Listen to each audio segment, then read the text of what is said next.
Perkenalkan, nama saya Rio Satya Kristanto, NIM 195900167 dari kelas E angkatan 2019.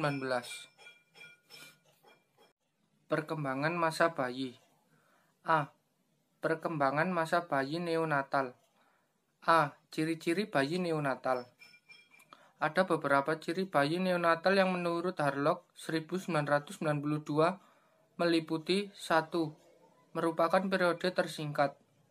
Penyesuaian bayi neonatal dapat ditinjau dari dua kata kriteria Harlock 1993, yakni 1. Kriteria medis. Penyesuaian bayi berakhir pada saat tali pusar lepas dari pusarannya atau puput Jawa. 2.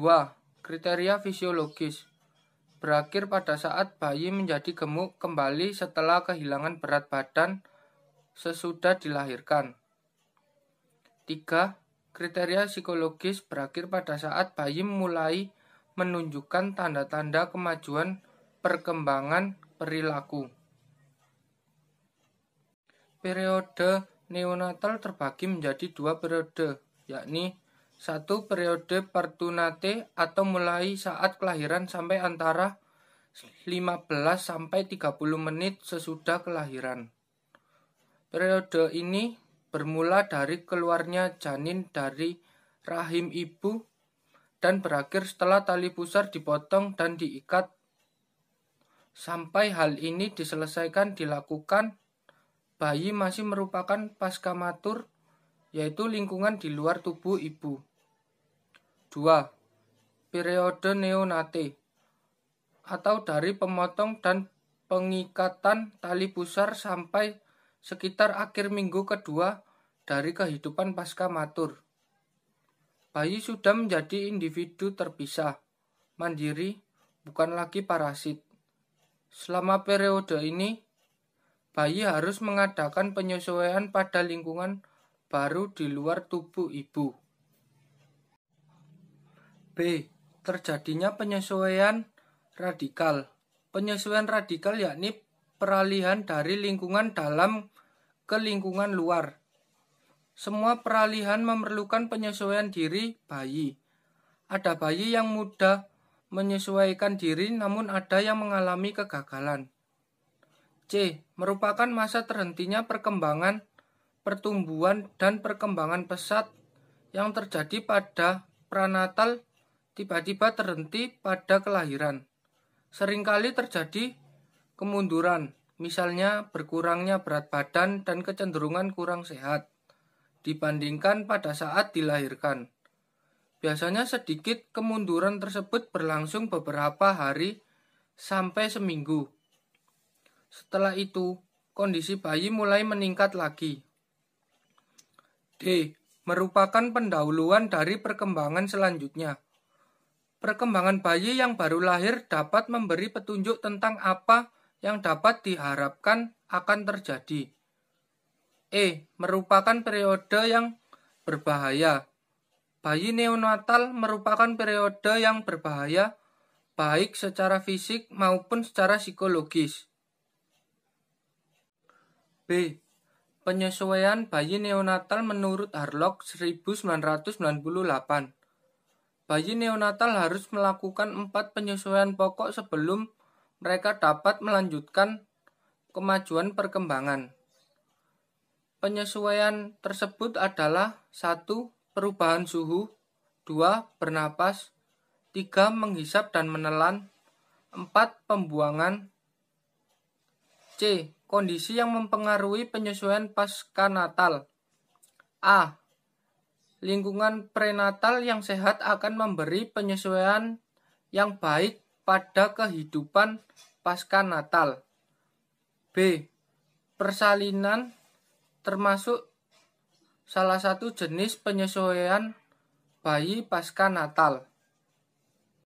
C. Pengalaman yang berhubungan dengan persalinan dapat mempengaruhi penyesuaian bayi pasca lahir, yakni seberapa besar ibu terpengaruh obat-obatan selama proses persalinan dan mudah atau sulitnya bayi dapat bernapas.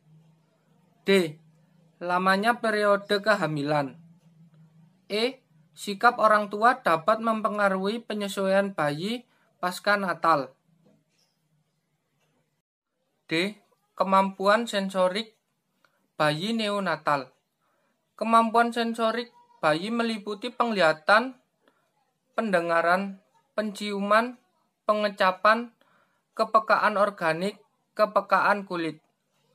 Berikut ini keterangannya. A. Penglihatan.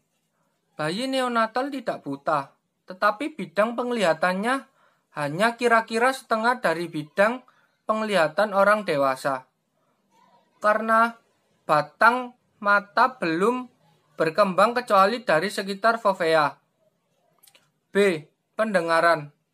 Pendengaran secara normal berkembang selama 3 atau 4 hari pertama dengan keluarnya cairan amniotik yang menyumbat telinga tengah.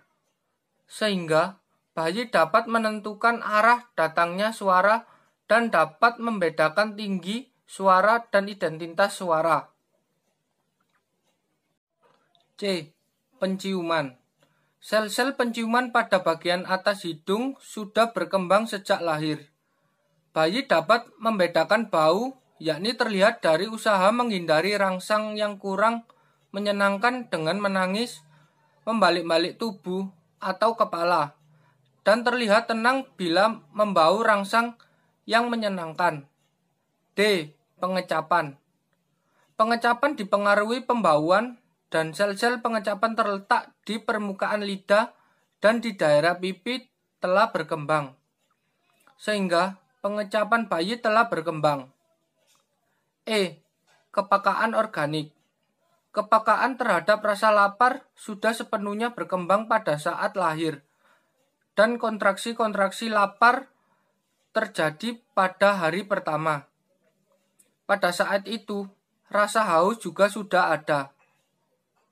F. Kepekaan kulit. Alat indera untuk perabaan, tekanan, dan suhu sudah berkembang pada saat lahir dan terletak dekat permukaan kulit. B. Arti tangis bayi. Menurut beberapa ahli, tangis pertama bayi memiliki arti tertentu. 1. Menurut Immanuel Kant, sebagai proses rohani manusia terhadap belenggu kepancainderaan yang akan dideritanya. Jiwa manusia mempunyai nilai yang jauh lebih luhur daripada materi.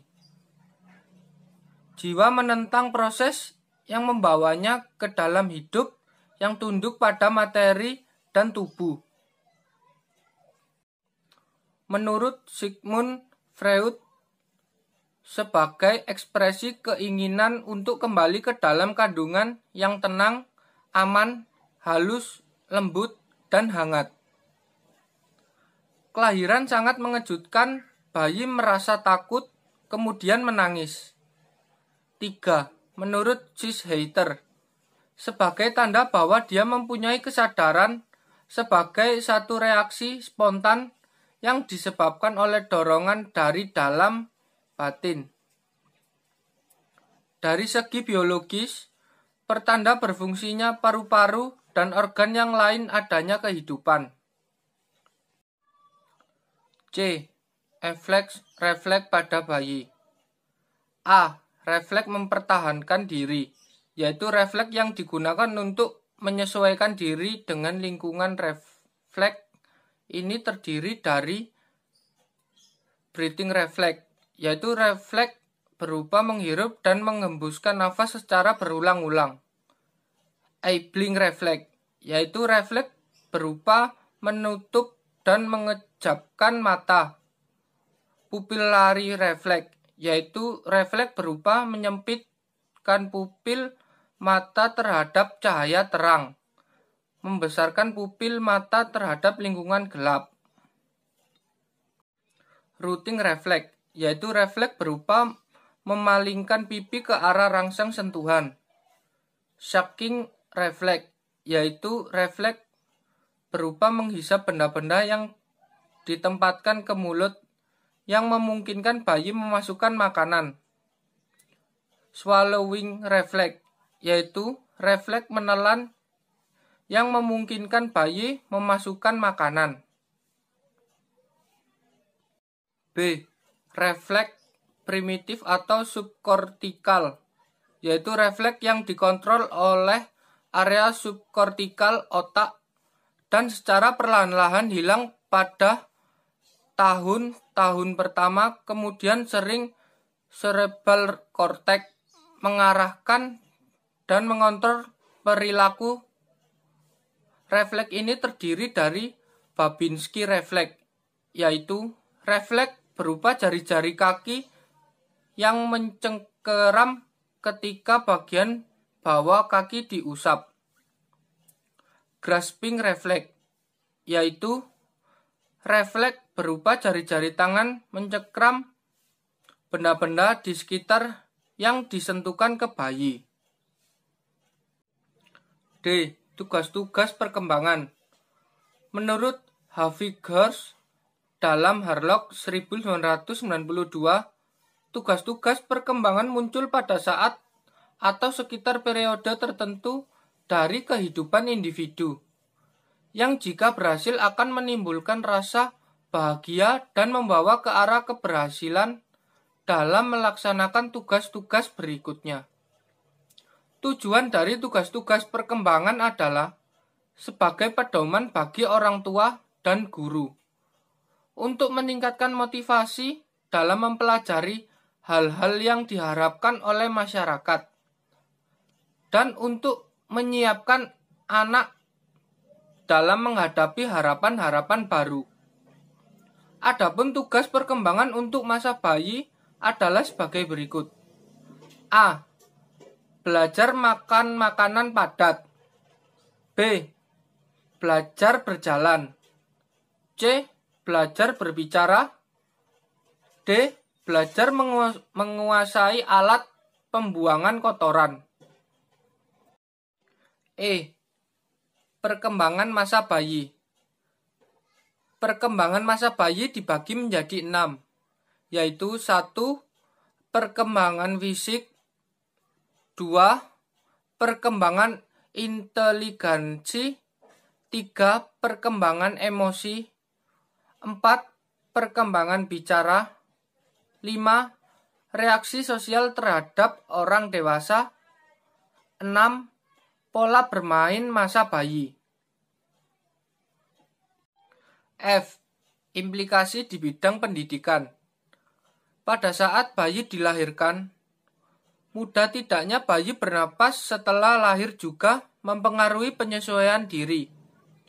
Bila terjadi gangguan dalam penyediaan oksigen untuk otak sebelum atau selama persalinan agnosia, maka akan mati. Andai kata hidup pun akan menderita kerusakan otak sementara atau selamanya, walaupun baru nampak setelah berbulan-bulan bahkan bertahun-tahun pasca natal. Agnosia sering terjadi pada persalinan cepat, yaitu persalinan yang berlangsung kurang dari 2 jam. Karena bayi terlampau cepat dikenalkan pada oksigen dan belum siap untuk bernapas. Harlock 1998. Terima kasih, sekian dari saya. Selamat siang.